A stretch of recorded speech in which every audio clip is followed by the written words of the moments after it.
Welcome back to The Price of Business. I'm your host, Kevin Price, talking to you about you and your business. Getting ready, a big event coming up here soon it's called Dreamforce. I go every year and have now for a number of years, covering it for many different media, including this program, kind of getting a preview of some of the businesses that are going to be there. I'm a big fan. I probably spend a couple of months of a year covering a lot of stories as it relates to it, in anticipation of it, even months before, because let's face it, you've got a plan to be able to go to an event like this, which could have upwards of 100,000 people attending this year. Unbelievable. My first year there had about 30,000. That was just a few years ago. And but it's always good to kind of get a taste and a feel for the people that are going to be there. And we're doing just that on today's program. A company, in fact, is from England, from the UK. It's called NC Squared. That's NC-Squared.com. And I've got the two Neils with this organization, and that's Neil Crawford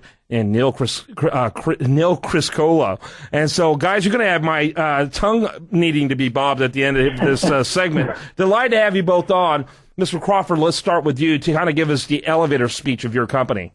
Hi, Kevin. Thanks for having us on. You bet. So our company is, as you say, NC Squared. It's two Neil Criscuolo and Neil Crawford, hence the name.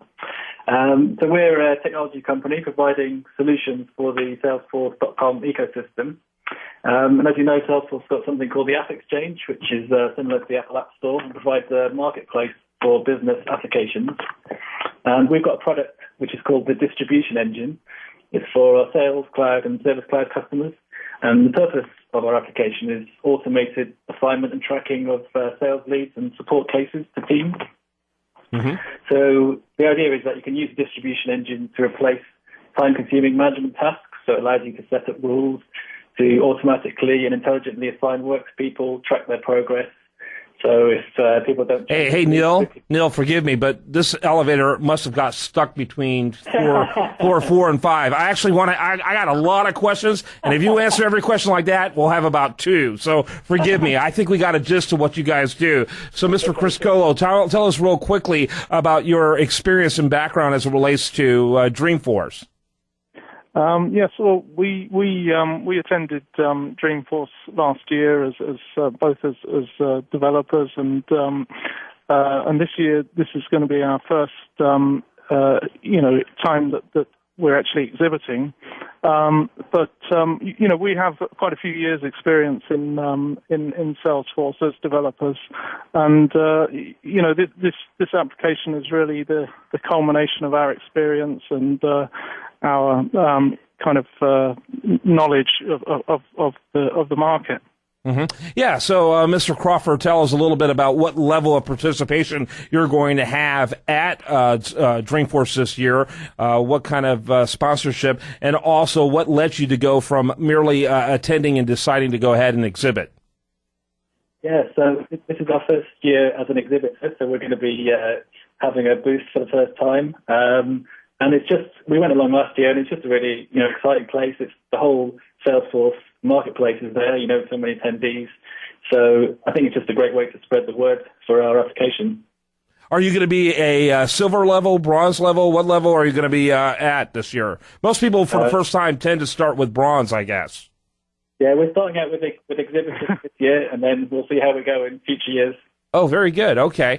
And when you go, Mr. Criscuolo, tell us real quickly, what's some of your objectives? Obviously, when you're making the investment of just flying there and staying there, coming from the UK, not to mention the opportunity cost, there's a lot that goes into it. So what are some of your objectives when you go there? Well, the main objective really is to raise awareness of this application, the Distribution Engine, to get feedback from the people at Dreamforce, to really make contacts and also really to have the opportunity to meet some of our existing customers, some of whom we've never really met up to now. In this world of the cloud, we're working with people around the world that we've not yet had a face-to-face with. Mm-hmm. Mr. Crawford, real quickly, tell us, do you spend a lot of time actually in some of the learning sessions? How big of a value or a priority is that to you when you go to this? I think in the past it has been. So as we've kind of evolved, in early years we've gone to more sessions. And then as we've become kind of more entrepreneurs, I guess, as the years have gone on, and now it's going to be more about talking to customers. But we'll still try and find some time to go and meet the Salesforce guys, some of the people that develop the platform, and find out what's going to be happening in upcoming years. Yeah, Mr. Criscuolo, real quickly, tell us, while you're at that event, what's the ideal client for you? Kind of give us an idea of who's a good client for a firm like yours.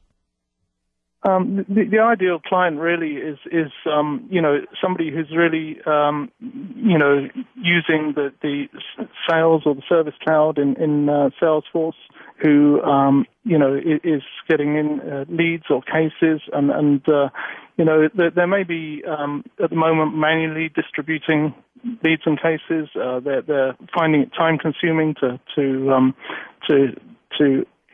actually distribute the work, and they're looking for a solution that can really free up their time and allow them to really get the most out at Salesforce and to be able to really make a difference to the service that they can provide on the Sales and Service Cloud.